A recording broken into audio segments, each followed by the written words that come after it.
التین، نام، پہلے ہی لفظ التین کو اس سورہ کا نام قرار دیا گیا ہے۔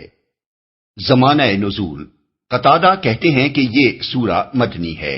ابن عباس رضی اللہ عنہ سے دو قول منقول ہیں، ایک یہ کہ یہ مکی ہے اور دوسرا یہ کہ مدنی ہے، لیکن جمہور علماء اسے مکی ہی قرار دیتے ہیں، اور اس کے مکی ہونے کی کھلی ہوئی علامت یہ ہے کہ اس میں شہر مکہ کے لیے ھذا البلد الامین، یہ پرامن شہر کے الفاظ استعمال کیے گئے ہیں۔ ظاہر ہے کہ اگر اس کا نزول مدینے میں ہوا ہوتا تو مکہ کے لیے یہ شہر کہنا صحیح نہیں ہو سکتا تھا۔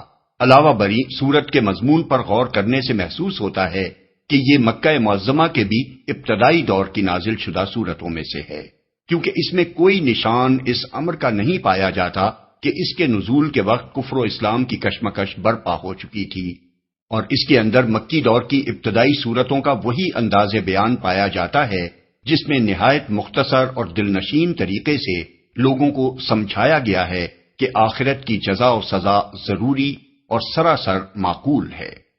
موضوع اور مضمون، اس کا موضوع ہے جزا و سزا کا اثبات۔ اس غرض کے لیے سب سے پہلے جلیل القدر انبیاء کے مقامات ظہور کی قسم کھا کر فرمایا گیا ہے کہ اللہ تعالیٰ نے انسان کو بہترین ساخت پر پیدا کیا ہے، اگرچہ اس حقیقت کو دوسرے مقامات پر قرآن مجید میں مختلف طریقوں سے بیان کیا گیا ہے۔ مثلا کہیں فرمایا کہ انسان کو خدا نے زمین میں اپنا خلیفہ بنایا اور فرشتوں کو اس کے آگے سجدہ کرنے کا حکم دیا۔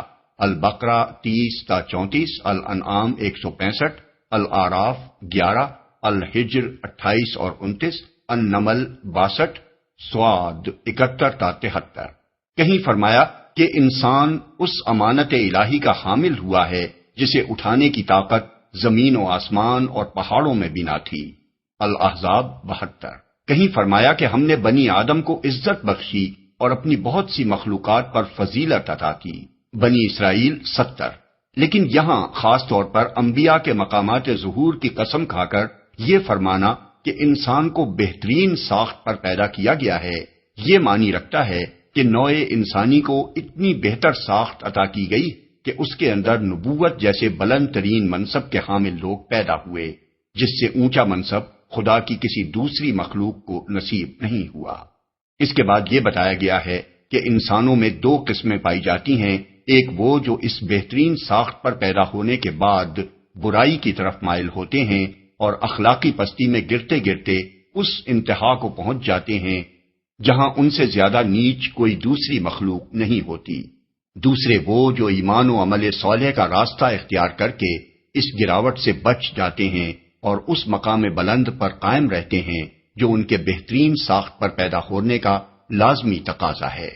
نوع انسانی میں ان دونوں قسموں کے لوگوں کا پایا جانا ایک ایسا امر واقعی ہے جس سے انکار نہیں کیا جا سکتا، کیونکہ اس کا مشاہدہ انسانی معاشرے میں ہر جگہ ہر وقت ہو رہا ہے۔ آخر میں اس امر واقعی سے یہ استدلال کیا گیا ہے کہ جب انسانوں میں یہ دو الگ الگ اور ایک دوسرے سے قطعی مختلف قسمیں پائی جاتی ہیں تو پھر جزائے اعمال کا کیسے انکار کیا جا سکتا ہے؟ اگر پستی میں گرنے والوں کو کوئی سزا اور بلندی پر چڑھنے والوں کو کوئی اجر نہ ملے اور انجام کار دونوں کا یکساں ہو تو اس کے معنی یہ ہیں کہ خدا کی خدائی میں کوئی انصاف نہیں ہے، حالانکہ انسانی فطرت اور انسان کی عقل عام یہ تقاضا کرتی ہے کہ جو شخص بھی حاکم ہو وہ انصاف کرے۔ پھر یہ کیسے تصور کیا جا سکتا ہے کہ اللہ جو سب حاکموں سے بڑا حاکم ہے وہ انصاف نہیں کرے گا؟ بسم اللہ الرحمن الرحیم، شروع اللہ کے نام سے جو رحمان و رحیم ہے۔ والتین والزیتون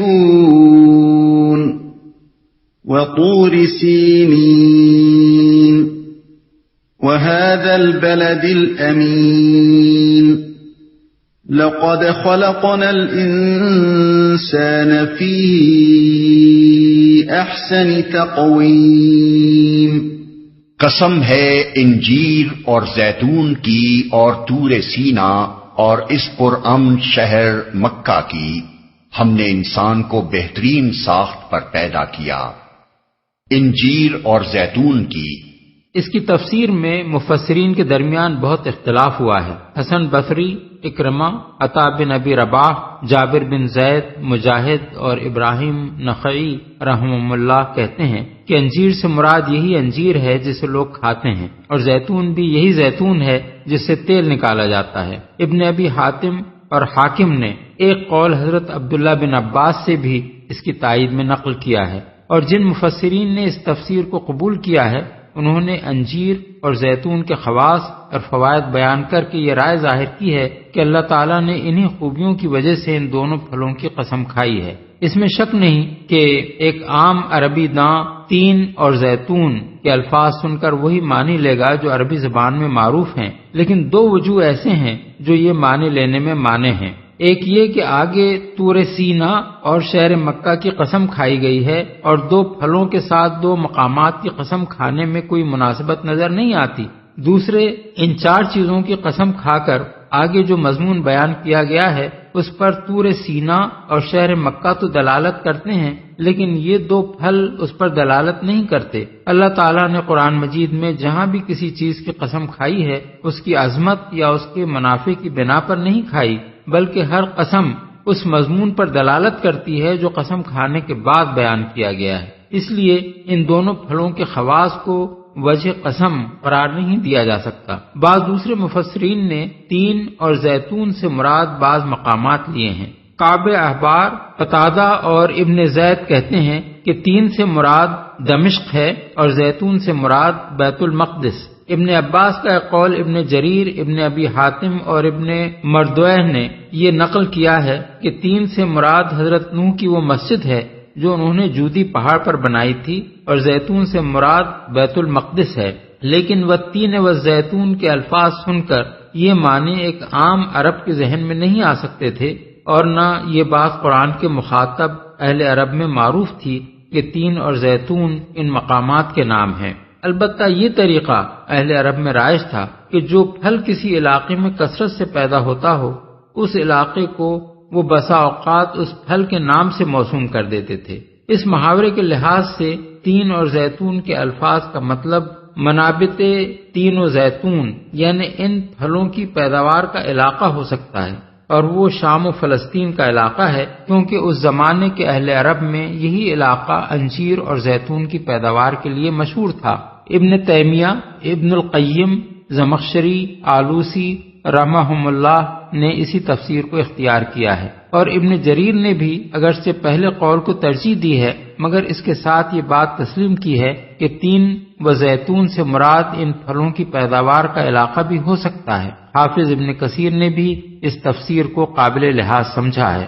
طور سینا اصل میں طور سینین فرمایا گیا ہے۔ سینین جزیرہ نمائے سینا کا دوسرا نام ہے۔ اس کو سینا یا سینا بھی کہتے ہیں اور سینین بھی۔ خود قرآن میں ایک جگہ طور سینا کے الفاظ استعمال کیے گئے ہیں۔ اب چونکہ وہ علاقہ جس میں کوہ طور واقع ہے سینا ہی کے نام سے مشہور ہے، اس لیے ہم نے ترجمے میں اس کا یہی مشہور نام درج کیا ہے۔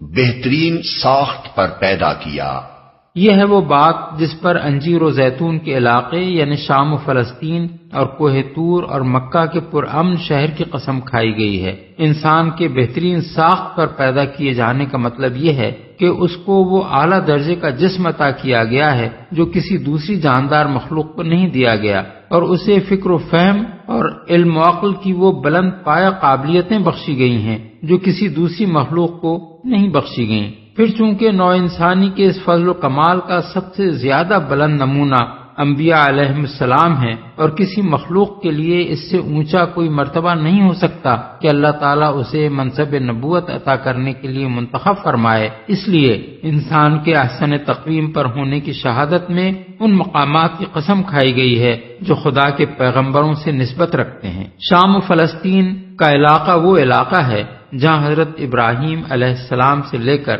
حضرت عیسیٰ علیہ السلام تک بکثرت انبیاء مبعوث ہوئے۔ کوہ طور وہ مقام ہے جہاں حضرت موسیٰ علیہ السلام کو نبوت عطا کی گئی۔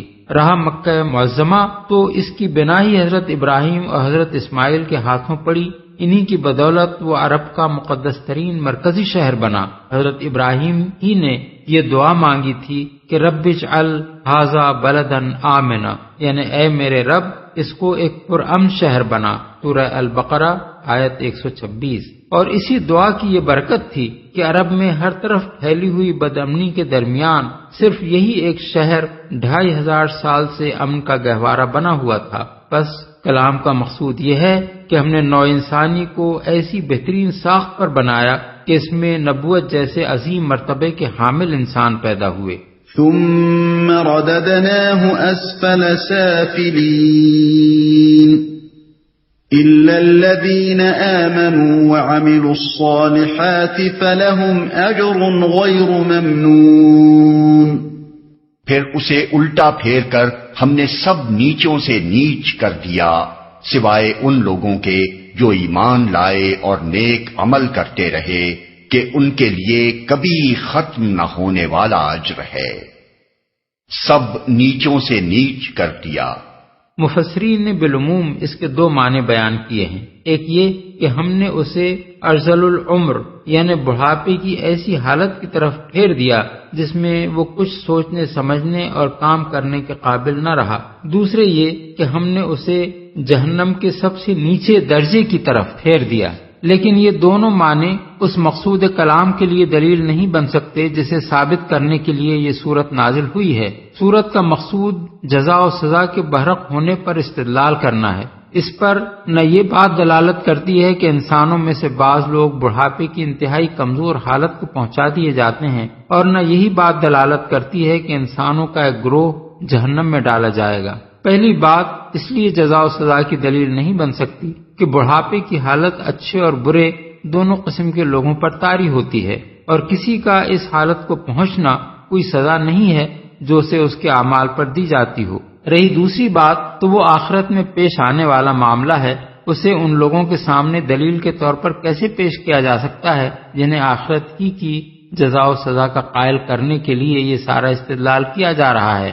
اس لیے ہمارے نزدیک آیت کا صحیح مفہوم یہ ہے کہ بہترین ساخت پر پیدا کیے جانے کے بعد جب انسان اپنے جسم اور ذہن کی طاقتوں کو برائی کے راستے میں استعمال کرتا ہے تو اللہ تعالیٰ اسے برائی ہی کی توفیق دیتا ہے، اور گراتے گراتے اسے گراوٹ کی اس انتہا تک پہنچا دیتا ہے کہ کوئی مخلوق گراوٹ میں اس حد کو پہنچی ہوئی نہیں ہوتی۔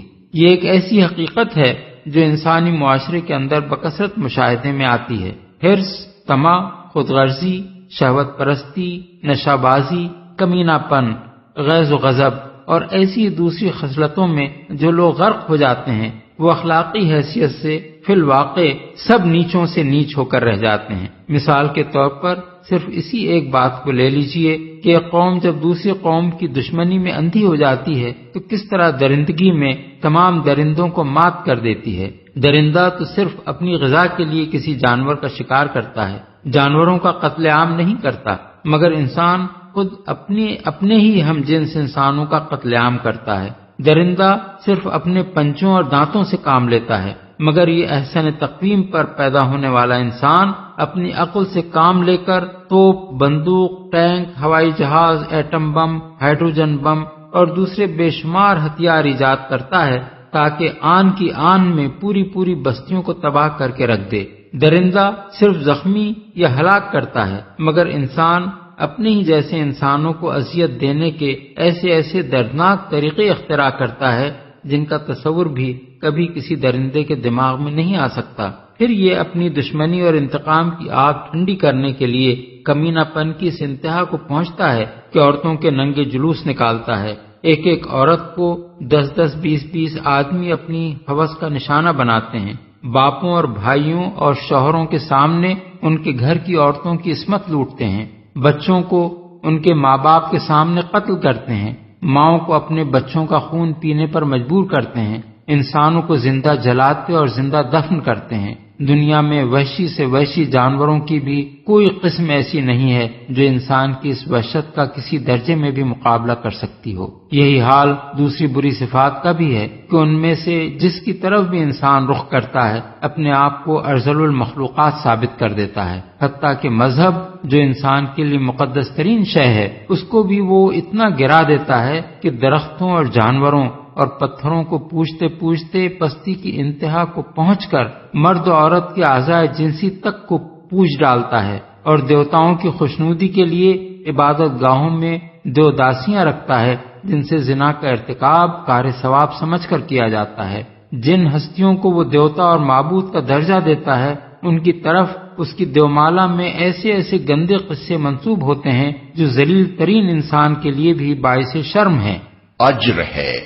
جن مفسرین نے اسفل سافلین سے مراد بڑھاپے کی وہ حالت لی ہے جس میں انسان اپنے ہوش حواس کھو بیٹھتا ہے، وہ اس آیت کا مطلب یہ بیان کرتے ہیں کہ مگر جن لوگوں نے اپنی جوانی اور تندرستی حالت میں ایمان لا کر نیک اعمال کیے ہوں ان کے لیے بڑھاپے کی اس حالت میں بھی وہی نیکیاں لکھی جائیں گی اور انہی کے مطابق وہ اجر پائیں گے۔ ان کے اجر میں اس بنا پر کوئی کمی نہ کی جائے گی کہ عمر کے اس دور میں ان سے وہ نیکیاں صادر نہیں ہوئیں۔ اور جو مفسرین اسفل سافلین کی طرف پھیرے جانے کا مطلب جہنم کے ادنا ترین درجے میں پھینک دیا جانا لیتے ہیں، ان کے نزدیک اس آیت کے معنی یہ ہیں کہ ایمان لا کر عمل صالح کرنے والے لوگ اس سے مستثنا ہیں، وہ اس درجے کی طرف نہیں پھیرے جائیں گے بلکہ ان کو وہ اجر ملے گا جس کا سلسلہ کبھی منقطع نہ ہوگا۔ لیکن یہ دونوں معنی اس استدلال سے مناسبت نہیں رکھتے جو جزا و سزا کے برحق ہونے پر اس صورت میں کیا گیا ہے۔ ہمارے نزدیک آیت کا صحیح مطلب یہ ہے کہ جس طرح انسانی معاشرے میں یہ عام مشاہدے کی بات ہے کہ اخلاقی پستی میں گرنے والے لوگ گرتے گرتے سب نیچوں سے نیچ ہو جاتے ہیں، اسی طرح یہ بھی ہر زمانے کا عام مشاہدہ ہے کہ جو لوگ خدا اور آخرت اور رسالت پر ایمان لائے اور جنہوں نے اپنی زندگی عمل صالح کے سانچے میں ڈھال لی وہ اس پستی میں گرنے سے بچ گئے اور اسی احسن تقویم پر قائم رہے جس پر اللہ نے انسان کو پیدا کیا تھا، اس لیے وہ اجر غیر ممنون کے مستحق ہیں، یعنی ایسے اجر کے جو نہ ان کے استحقاق سے کم دیا جائے گا اور نہ اس کا سلسلہ کبھی منقطع ہوگا۔ فما يكذبك بعد بالدين أليس الله بأحكم الحاكمين۔ بس اے نبی، اس کے بعد کون جزا و سزا کے معاملے میں تم کو جھٹلا سکتا ہے؟